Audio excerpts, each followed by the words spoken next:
बहिणीचा दिवस आहे. 15 ऑगस्ट हा दिवस आपल्या देशाच्या स्वातंत्र्यासाठी बलिदान देणाऱ्या असंख्य वीरांच्या शौर्य स्वतःच्या स्मृतीस वंदन करण्याचा दिवस आहे. नमस्कार. उपस्थित मान्यवर, आदरणीय प्राचार्य व सर्व शिक्षकगण आणि येथे बसलेल्या माझ्या सर्व विद्यार्थी मित्रमैत्रिणींनो, आज आपण आपल्या देशाचा एक महत्त्वपूर्ण सण म्हणजेच स्वातंत्र्य दिन हा सण साजरा करण्यासाठी एकत्र आलो आहोत. हा दिवस प्रत्येक भारतीयाच्या हृदयात देशप्रेम, अभिमान व कृतज्ञतेची भावना निर्माण करणारा दिवस आहे. पण या स्वातंत्र्य दिनाविषयी मला तुमच्यासमोर माझे विचार मांडण्याची संधी मिळत आहे, याचा मला आनंद वाटतो. 15 ऑगस्ट 1947 हा दिवस भारतीय इतिहासातील स्वर्ण अक्षरांनी लिहिला गेलेला दिवस आहे. जवळपास 200 वर्षांच्या ब्रिटिश सत्तेनंतर आपल्या देशाला स्वातंत्र्य मिळाले, पण हे स्वातंत्र्य सहज मिळाले नाही. अनेकांनी संघर्ष केला, तुरुंगवास भोगला व आपल्या प्राणाचे बलिदान दिले.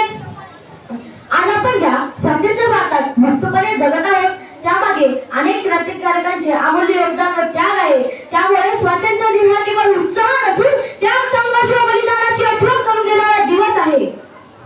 स्वातंत्र्यानंतर भारताने अनेक क्षेत्रात उल्लेखनीय प्रगती केली आहे. मात्र आजही आपल्या देशासमोर काही गंभीर आव्हाने आहेत, जसे की गरिबी, बेरोजगारी, भ्रष्टाचार, प्रदूषण, सामाजिक विषमता व या समस्यांना दूर करणे म्हणजेच देशभक्ती होय.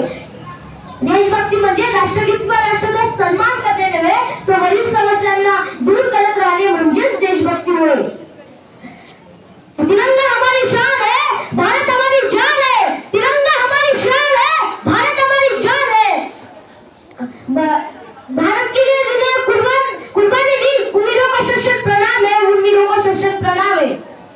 संयोजकांनी या मंचावर मला बोलण्याची संधी दिली, त्यांच्यावर सर्व शिक्षकांचे मी आभार व्यक्त करतो व आपल्या सर्वांना स्वातंत्र्य दिनाच्या हार्दिक शुभेच्छा.